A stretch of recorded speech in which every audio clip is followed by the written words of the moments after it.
Wow, Steins Gate ternyata gila sih. Kemarin aku baru aja nyelesain maraton Steins Gate seperti saran temen-temen yang bilang kalau Steins Gate itu bagusnya ditonton full semua dulu. Dan ternyata iya, semua jalan ceritanya pun jadi jelas. Kalau dari segi plotnya, seperti yang temen-temen pasti udah tahu, ini wow banget. Jadi silahkan temen-temen resapi dan nikmati sendiri aja untuk plotnya.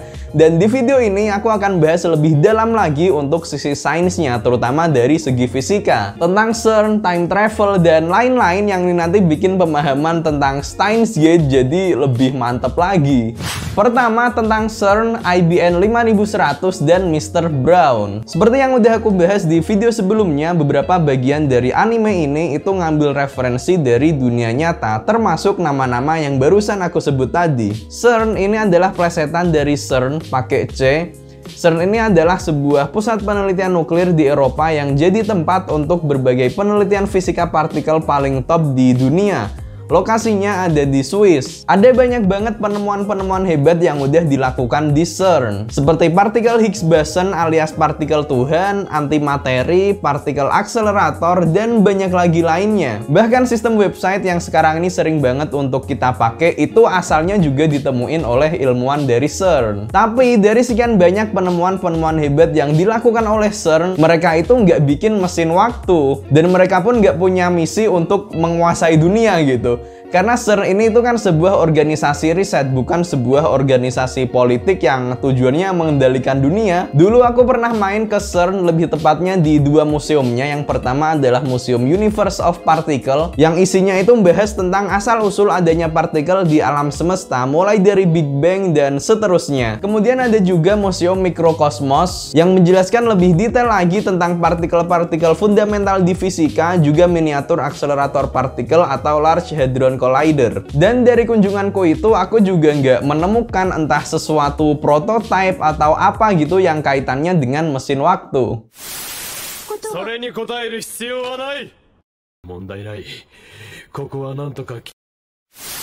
Terus IBM 5100 ini adalah plesetan dari IBM 5100, yang mana ini adalah salah satu komputer portable paling pertama di dunia. Dan untuk Mr. Brown alias Yugo Tennoji yang ternyata punya nama samaran FB, Ferdinand Braun, ini menarik. Nama Ferdinand Braun ini adalah fisikawan Jerman yang dapat hadiah Nobel karena penemuan tabung katoda atau cathode ray tube. Yang ini itu aplikasinya banyak banget. Salah satunya yang gampang kita temui ya TV tabung, atau istilah teknisnya adalah TV CRT. Nah, makanya Mr. Brown itu di tokonya pakai selempang yang tulisannya I love CRT. Nah, itu maksudnya kayak gitu.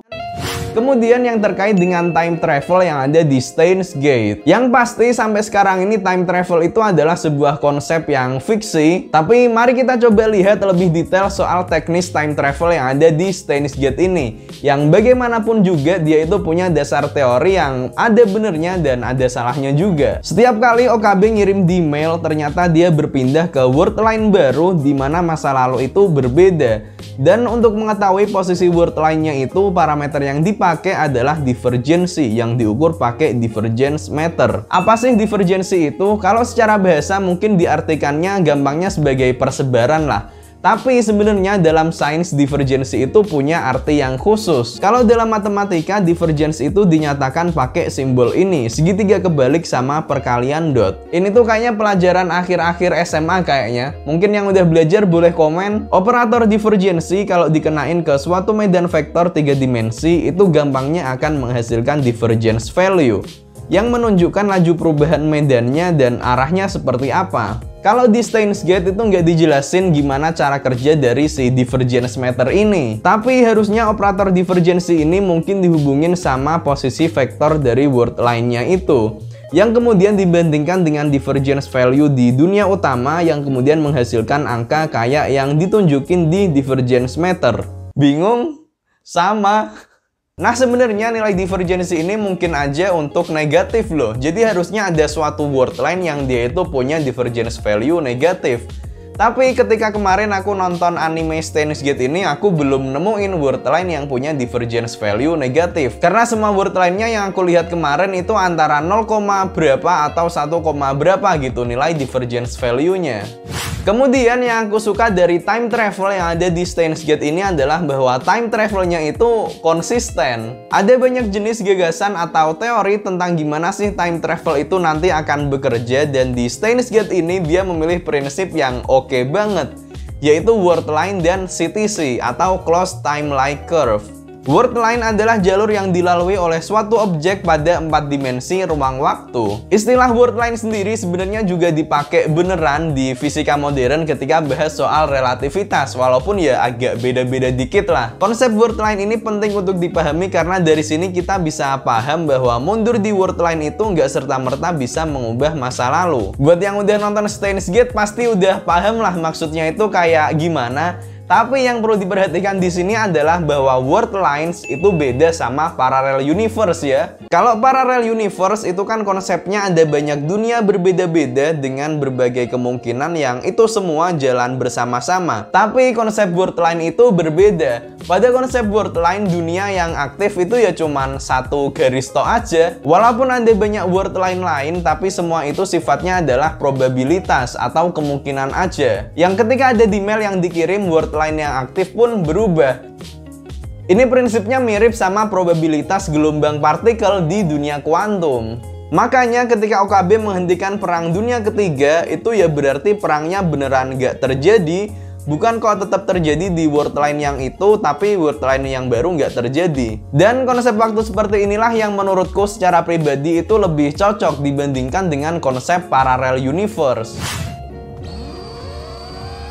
Kemudian di bagian akhir itu ada proses time travel fisik. Setelah sebelumnya itu time travelnya kan pakai demail dan pakai time lapse. Nah, time travel fisiknya ini juga dia oke karena pakai prinsip CTC, closed time-like curve. Ini persis sama seperti prinsip time travel yang dipakai di film Tenet. Dan sekali lagi menurutku secara pribadi kalau time travel itu memang beneran bisa dilakukan, bentuknya itu ya seperti ini, seperti pada prinsip CTC. Karena solusi CTC inilah yang dimungkinkan berdasarkan relativitas umum. Maksudnya CTC itu gimana sih? Closed time-like curve atau maksudnya timeline yang waktunya tertutup, ngeloop, itu bahwa masa depan itu jadi bagian dari masa lalu itu sendiri. Gak ada yang awal atau yang akhir. Bingung? Sama. Contohnya kayak yang di episode pertama Steins Gate. Nah, kita kan tahu dari awal kalau OKB masa depan sempat ketemu sama Kurisu. Yang terus Kurisu nanya ke OKB masa itu. Kemudian pas di masa depan OKB balik ke masa lalu dan nemuin Kurisu. Maka time travel yang kayak gitu itu bisa. Karena memang di masa lalu itu udah terjadi. Tapi kalau pas masa lalu itu nggak ada kejadian OKB masa depan ketemu Kurisu, ya maka nggak bisa OKB dari masa depan datang ke masa lalu dan ngomong ke Kurisu, karena sebelumnya itu nggak terjadi. Ini sama persis kayak yang terjadi di Tenet. Kejadian masa lampaunya kan dia sempat berantem sama orang bertopeng tuh. Nah, ketika dia di masa depan balik ke masa lalu, kejadian yang terjadi ya sama, bahwa ternyata dia orang yang bertopeng itu yang ngelawan dirinya di masa lalu. Agak susah memahaminya, agak susah juga buat aku ngejelasinnya. Tapi coba teman-teman pahami pelan-pelan, coba dicerna pelan-pelan.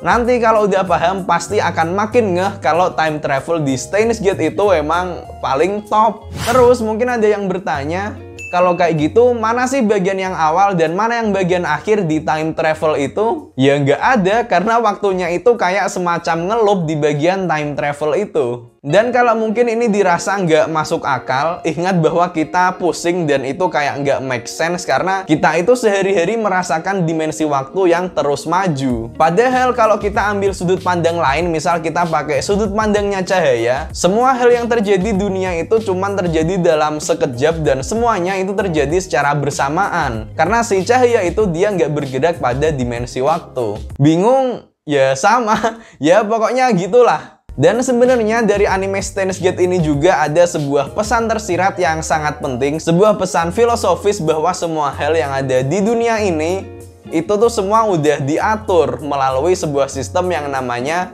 takdir. Terima kasih.